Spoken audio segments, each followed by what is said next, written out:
TJ, we talked a good bit this week about Georgia Tech and the fact they have the two different quarterbacks. What stands out to you about those guys and just the challenge that entire offense poses?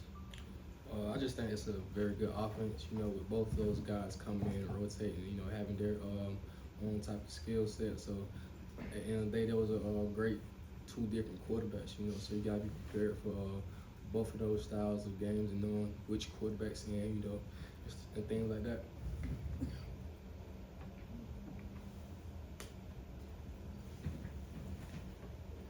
CJ, Coach was saying a while ago that this game right now is going to be a street fight because he wants to be the toughest team out there on the field. He be in the position that you play. Is that kind of right up your alley? And just as far as that having that kind of mindset, why do you think this team is ready for a game like that? Well, you said, why do I think Georgia's ready for the It's ready for a street fight, yeah. For one, just things we've been through, how we practice. I think that you can't not count in there how we go about our business and just for this game specifically, the historical behind this game, and this is an instant rivalry. For me, I never won a championship in high school. I never been to a state championship, so like a state championship for me, being a kid from Georgia. Yeah, just how much has Glenn Schumann meant to you, not just as a coach, but as a person as well? He's been a great reason in my growth on and off the field. Just being someone I can go to and talk to about anything, whether it's football or just life in general. Because he's one of those coaches. He'll always revert back to life. So he's like a life coach to me.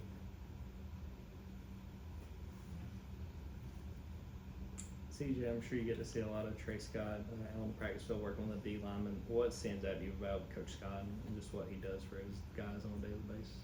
When I think Coach Scott, the first thing that comes to my mind is just how passionate he is. I think he loves his place, loves his guys. He loves not just his position, but the whole defense, and the whole team. So just how passionate he is about University of Georgia kind of sticks out to me. We've talked all week about how this is kind of a weird setup, playing on a Friday as opposed to a Saturday. What's been the biggest adjustment you've had to make during the week, just having one less day to prepare? I think everything kind of pushed up. So, we all play Saturday. So, Sunday, of course you just review the game, but then everything's kind of just put in one. It's like a Sunday and a Monday. So I really don't know what day it is right now. I think in my mind it's like a Tuesday in my mind. So everything just pushed up really, for sure. You got a chance to face this offense a year ago. What are your sort of expectations with what they're going to try and do, especially with running a quarterback like Haynes King? I think the biggest thing for us, just getting gaps. So, I think with their offense, when the quarterback run the ball, it's create an extra hat. So just being in the gaps, knowing who with you to fit and how fast you can fit or how slow you need to fit. Hey CJ, obviously it's the end of the season, regular season. Just what are your thoughts on CJ and not CJ, but Chris Cole and Justin just being able to come along, be able to have a bigger role as the season goes on, and how they're going to help you guys, potentially moving forward? Well, yeah, no doubt. I think when we first got everything rolling, we always say you never know when your number's going to be called, when it's your turn. So you always prepare like you're a starter.